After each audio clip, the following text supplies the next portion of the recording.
وأوحي إلى نوح أنه لن يؤمن من قومك إلا من قد آمن فلا تبتئس بما كانوا يفعلون واصنع الفلك بأعيننا ووحينا ولا تخاطبني في الذين ظلموا إنهم مغرقون ويصنع الفلك وكلما مر عليه ملأ من قومه سخروا منه قال إن تسخروا منا فإنا نسخر منكم كما تسخرون فسوف تعلمون من يأتيه عذاب يخزيه ويحل عليه عذاب مقيم حتى إذا جاء أمرنا وفارت النور قل نحمل فيها من كل زوجين اثنين وأهلك إلا من سبق عليه القول ومن آمن وما آمن معه إلا قليل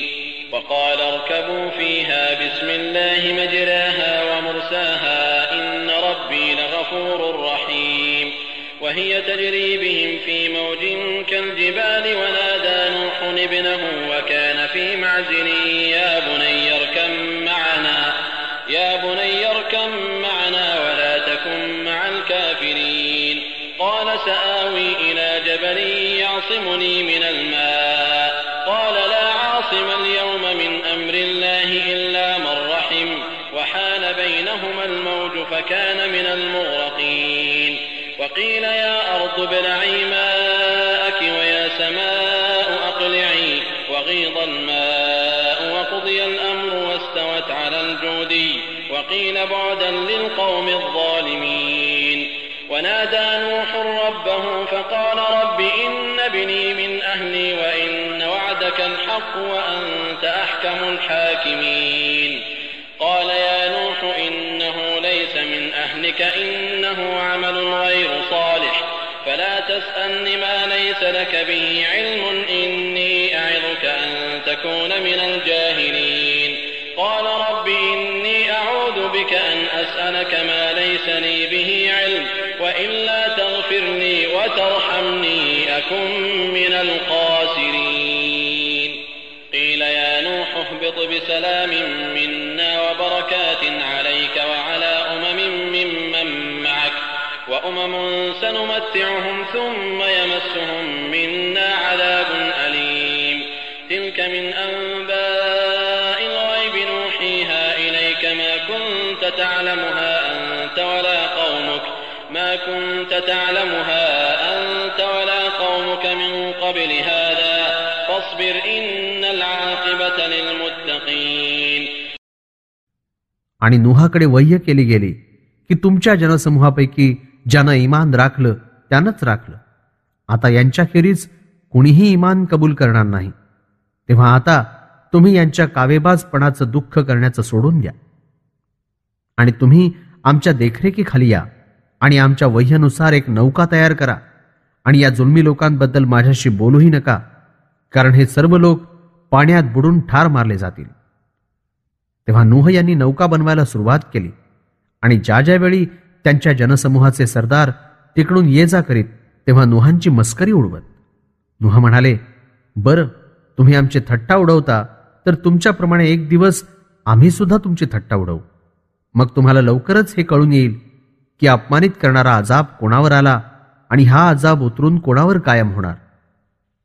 इतपावे तो की जेव्हा आमचा आदेश आला आणि तनूरमधून पाणी वर येऊ लागलं तेव्हा आम्ही आदेश दिला की प्रत्येक प्रकारची जोडी जोडी या नौकेवर चढवून घ्या. आपल्या कुटुंबियांनाही, मात्र त्याला नव्हे ज्याच्या बाबतीत फैसला झालेला आहे आणि ज्यानं ईमान राखलं आहे फक्त त्यालाच चढवून घ्या. आणि नोहावर फार थोड्याशा लोकांनी ईमान राखलं होतं. आणि नोहा म्हणाले की यात आता चढा. अल्लाहच्या नावाने आहे याचं चालणं आणि थांबणं देखील. निसंदेह माझा पालन करता मोठा माफ करणारा आणि मोठा दयाशील आहे. आणि ही नौका या सर्वांना घेऊन पर्वतासारख्या उंच उंच लाटा आणि लहरींमध्ये चालू लागली. आणि नोहा यांनी आपल्या पुत्राला हाक मारली जो वेगळा होता, हे मुला, आमच्यासोबत नौकेत चढ आणि आज्ञा बोलणाऱ्या लोकांचा जोडीदार बनू नकोस. तो परत फिरून म्हणाला, मी एखाद्या पर्वतावर चढून जाईन, तो मला पाण्यापासून वाचवून घेईल. नोहा यांनी उत्तर दिलं, आज अल्लाहच्या आदेशानं वाचवणारा कोणीही नाही, मात्र अल्लाह एखाद्यावर दया करेल तर ती गोष्ट निराळी. अचानक एक लाट दोघा पिता पुत्रांच्या दरम्यान आली आणि नूहाचा पुत्र देखील पाण्यात बुडून मरणाऱ्यांमध्ये सामील झाला. अल्लाहचा आदेश आला, हे पृथ्वी आपलं पाणी गिळून घे आणि हे आकाशात थांबून जा. पाणी सुकलं आणि फैसला पूर्ण झाला आणि नौका जुदी पर्वतावर जाऊन थांबली आणि ऐलान केलं गेलं की जुलमी जनसमूहाला अल्लाहच्या कृपेपासून दूर केलं गेलं. नूहा यांनी आपल्या पालनकर्त्यास पुकारलं आणि विनवलं की हे माझ्या पालनकर्त्या, माझा पुत्र माझ्या कुटुंबियांपैकी आहे आणि तुझं वचन पक्क आहे आणि फैसला करणाऱ्यांमध्ये तूच सर्वात मोठा शासक आहेस. पालनकर्त्यानं फरमावलं, हे नूहा, हा तुझ्या कुटुंबियांमध्ये सामील नाही, कारण त्याचं कर्म सत्कर्म नाही. तेव्हा माझ्याशी अशा गोष्टींची विनवणी करू नका जी तुम्ही जाणत नाही. मी तुम्हाला ताकीद करतो की नादान लोकांमध्ये कधीही स्वतःला सामील करू नका. नूहांनी विनंती केली, हे पालनकर्त्या, मी तुझा आश्रय धरतो. माझं रक्षण कर या गोष्टीपासून की मी विनवणी करून बसलो तुला एका अशा कामाबद्दल जे मी जाणत नव्हतो.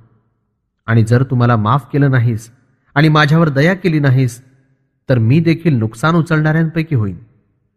आम्ही फरमावलं की हे नूहा, आता नौकेतून सुखरूपपणे खाली उतरा. तुमच्यावर आमची शांती, सलामती आणि बरकत आहे आणि त्या लोकांवरही जे तुमच्या सोबत आहेत. आणि काही लोक असेही आहेत ज्यांना आम्ही थोड्याशा मुदतीकरता जीवनसामुग्री काम चालवण्यासाठी वापरू देऊ. मग आमच्यातर्फे यांना दुःखदायक अजाब घेरेल.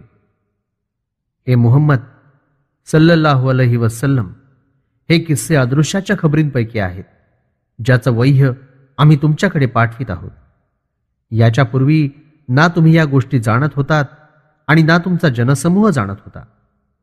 तेव्हा धीर राखत जा. परिणाम शेवटी अल्लाहचं भय राखणाऱ्या लोकांचाच चांगला असेल.